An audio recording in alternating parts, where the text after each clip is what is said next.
Welcome to the Girl Talk Mental Health. Girl Talk Mental Health dares to go where others won't. We unpack the hard truths about mental health, dissect trending topics, and challenge the stereotypes and stigmas holding us back. From navigating the 6 dimensions of wellness to redefining social norms, this is more than a discussion. It's a revolution in how we care for our minds and souls. Ready for bold, honest conversations that spark change? Let's dive in. It's time for real talk with real impact.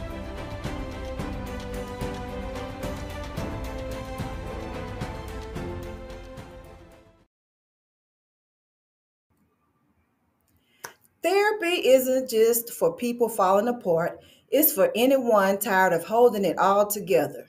So, listen, if you've ever thought therapy was only for crazy people or you've been hurt by past therapists, I see you, I was you. But today, we're peeling back the layers on what therapy really is and why it might just be the safest place you've ever walked into. Welcome to Girl Talk Mental Health once again. This is a space where we keep it real about our emotional, mental, and spiritual well being. I'm your host, Virginia Dale Manning, and this is our Mental Health Olympic series where we're running full speed toward awareness, breakthrough, and victory. And today's episode is Therapy 101, first steps to your healing journey.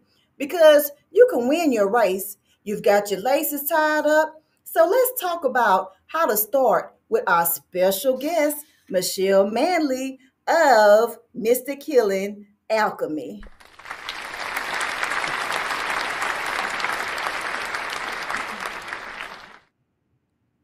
So welcome, Michelle.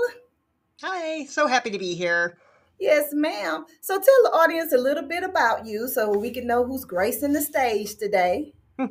I'm Michelle Manley. I'm a Soma spiritual mentor, a Reiki master teacher, and a Jungian tarot reader. I'm also a cult and domestic violence overcomer who has absolutely had a wild and wacky healing journey, and am excited to be here. Right. I'm sure you have a lot to share with us about therapy and how to be comfortable with therapy. So are you ready to dive in? Ready. Let's go. Okay. So what do you wish more people knew before starting therapy?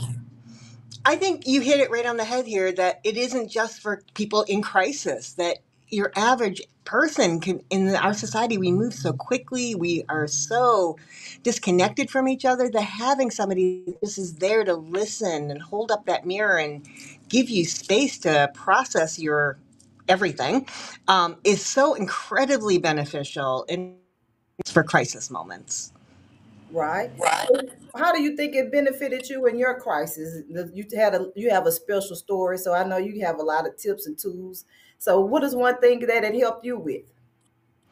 Absolutely. I came out of an abusive marriage. I had been in it for 12 years, and prior to that, I was 6 years in a fundamentalist cult. So I was very divorced from my own power. I didn't know who I was or what I was capable of or what I was allowed to do.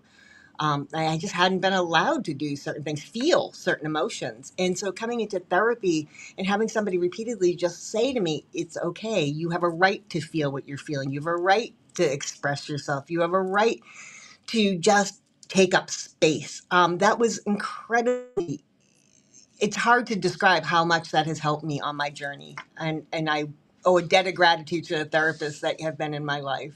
That's awesome, and I'm glad you got the opportunity to have that space, that safe space, to have your healing journey. Now, question: Did you the first therapist you had, was that the therapist, or did you have to explore, so that you could find the right therapist? Well, the first therapist I had was a family therapist because I had 3 little children. They were all under 8 when I left my marriage. So it was a family kind of a stabilization therapy, and she was wonderful, like deeply compassionate woman. And so basically, I had that, and then when I branched out and I wanted to go just for me, I found my own personal therapist, and that was absolutely what was needed at that time. Okay, perfect. Perfect. So, what advice would you have for someone who had a bad first experience with a therapist? I think therapists are human. You're going to find people that you connect with and people that you don't. And it's not the therapy that's the problem. It's just a misalignment between the two people. And it's absolutely beneficial to keep looking for that person that you really connect with. I say the same thing when people looking for Reiki practitioners. Interview them, see who your energy connects with. It's so important to do that groundwork and to not give up.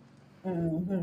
So tell us a little bit about some of the tech that you use with the Reiki, and then I think you said tarot. How does that help with the therapeutic process? Does it go in combination with therapy, or what are your suggestions when people are seeking those different types of outlets? I think, what I do is I help people get very still and listen to their bodies and decode, messages that perhaps your body's been sending for years that you haven't been listening to. I help people recalibrate to their own energy and really come into power and to union with self. But I absolutely hold up, the option for people to have therapy alongside it, because I think that having somebody with, deep mental health training, especially if somebody's dealing with some trauma, that's out of the scope of what I do. And I am a huge proponent of them seeking therapy. But I think the two together are incredibly beneficial because I have the time and the space to go a little deeper into that mind body connection. And Mhm. that is also deeply beneficial. Right, because that mind body connection is very important because sometimes we focus a lot on the body and then we don't focus on the mind, which is with the Yeah. therapy, the things that you do. And people don't think that the mind part is just as important as the body part. Yep. They kind of go hand in hand, right? They really are living vessels together. Like your head is on connected to your body, so of course they should be in sync. And it's kind of hard when you have one part you're working on, trying to make it healthy and focusing on it, and then you have this other part that's kind of like needing a tune up or some tips and tools or some remedies or whatever, just like the body. So those things have to be in sync if you want that well-rounded, flourishing mindset and body, like staying in tune, something like what you do with the Reiki type of thing. But tell me, because I don't know too much about it. That's what this is about. All these different components that we have out here in the world, and people think that you only have to stick with one method, one whatever. Tell us a little bit about what the Reiki thing is. Yes, it's so funny. I always tell people that I approach things from a mind, body, spirit approach, and that's exactly what you're speaking to. And Reiki is a form of ancient, well, rediscovered form of energy healing. It goes back to the 1920s or early 1900s. And it is a form of deep, deep relaxation that allows your body the chance to, and your spirit and your mind to kind of heal itself. It connects to source energy and allows that like loving energetics to come in and really bring to the fore what is ready for healing. That sounds good and cathartic. It's like you could just do some breathing in and Yep. breathing out. But I love all these different techniques that's out here in the world, and people, the one thing people always run to is like God, right? I'm spiritual. I love God and everything. And yeah, you do need him or your spiritual grounding, whatever you do in conjunction with the earthly types of techniques, right? So you have the spiritual, you have the earthly things, and just like the mind and the body goes together, your spiritual part and your the earthly, I guess I'm saying the right word if everybody understand that. The things that we have as human beings that we, implement versus spiritual to help us to be well grounded, to help us have a therapeutic, peaceful type of lifestyle. So I appreciate that you sharing that with us, okay?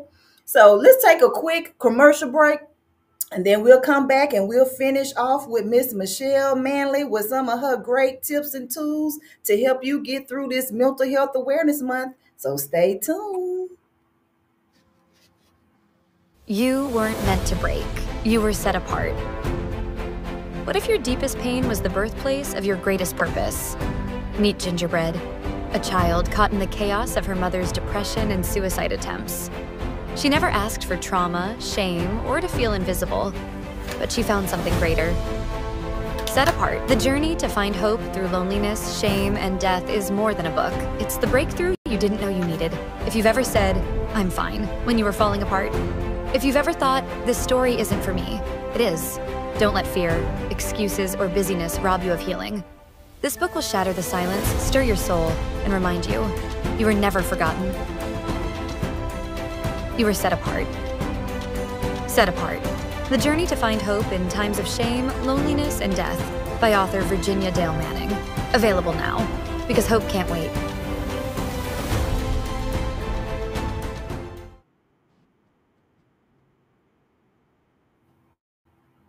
Welcome back to our second half with Miss Michelle Manley here.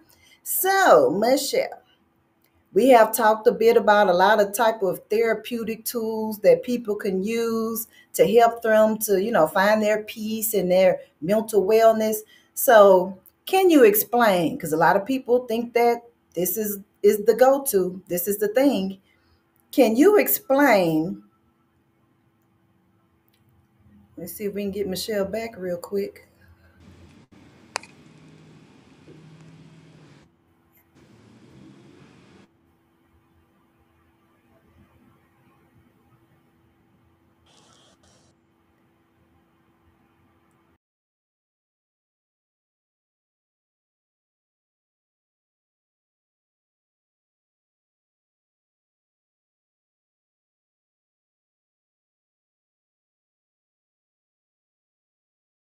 So, we're back for our second half with Miss Michelle Manley.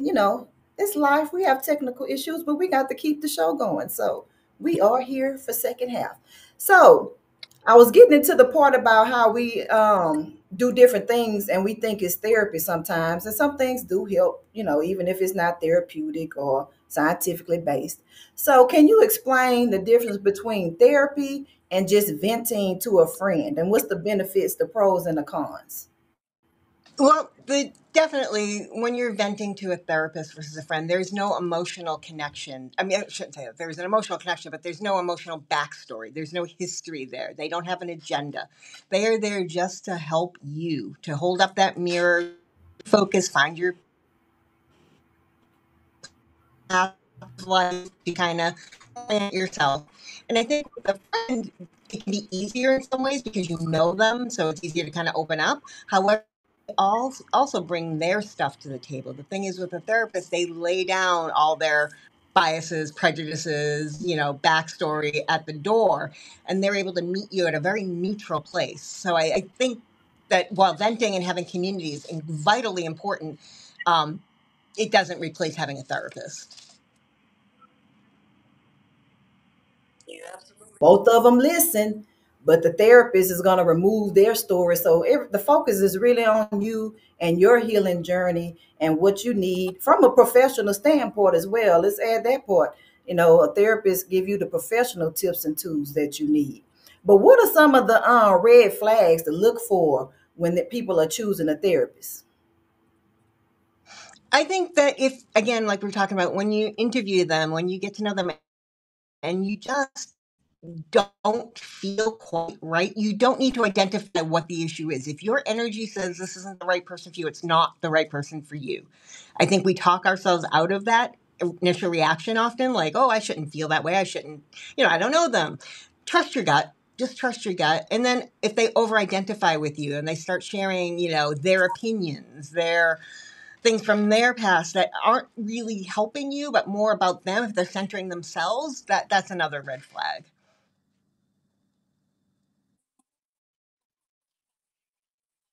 I mean, it's okay to kind of be a little transparent, but not too transparent. Like your Yeah. transparency should be something that's going to help them get to their next level. And sometimes the transparency becomes too much of a story, right? And then they're like, wait a minute, is this therapy about me? Or are we diving deep into your childhood Mm-hmm. traumas or whatever?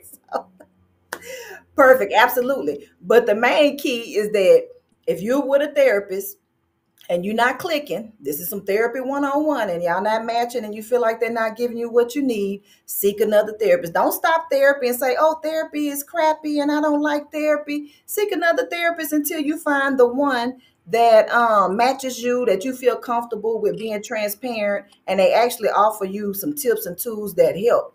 And like on insurance panels or whatever, however people are paying for the therapist, if they're using insurance or EAPs, you can request a certain type of therapist.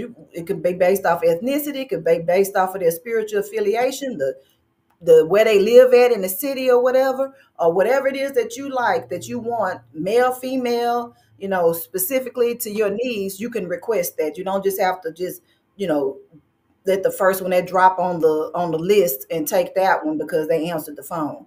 Do some research and explore and find the right therapist for you, right? Absolutely.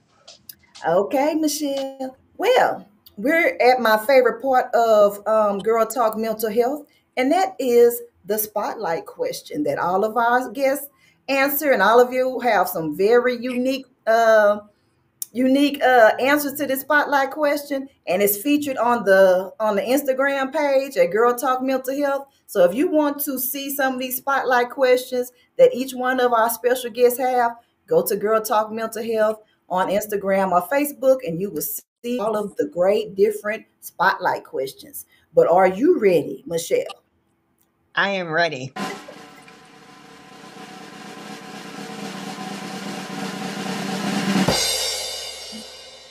Ding. Okay.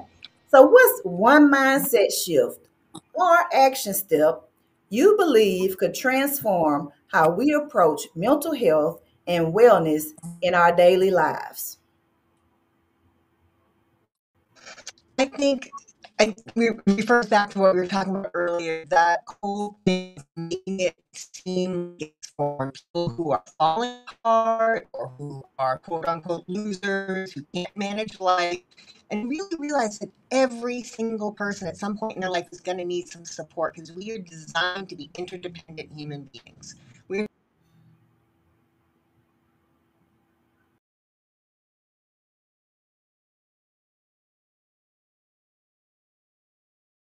Repeat some of what you said because you had some good stuff going on. What happened?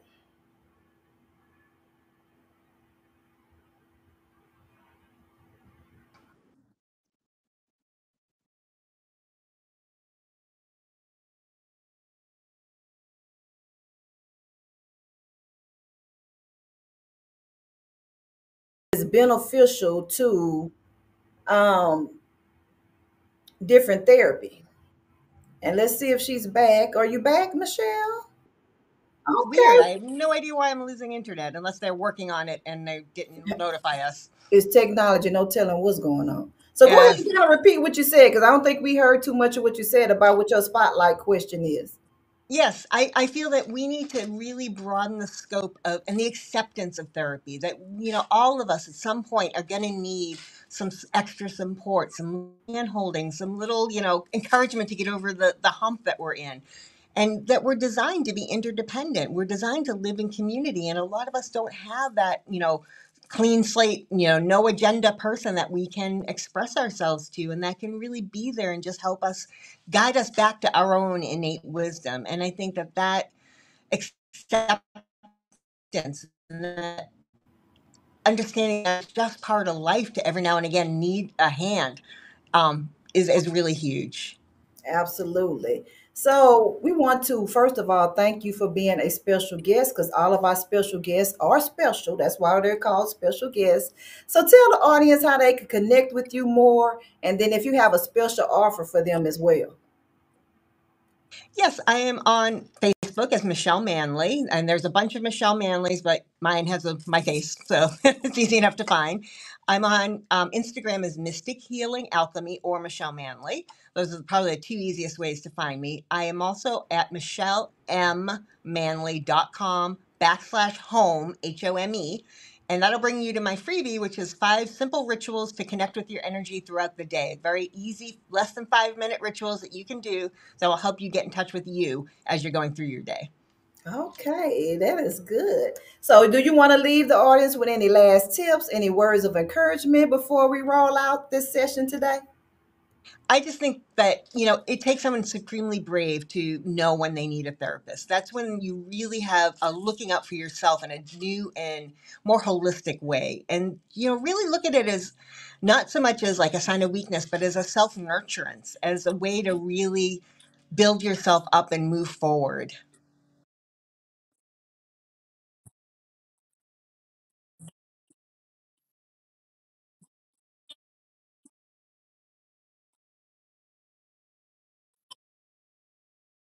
If you think that it's too expensive or you think that you can figure it out on your own, I challenge you to reconsider that and thinking that it's not for me. It is for your future self for sure. It is for your now you and it is for your future you.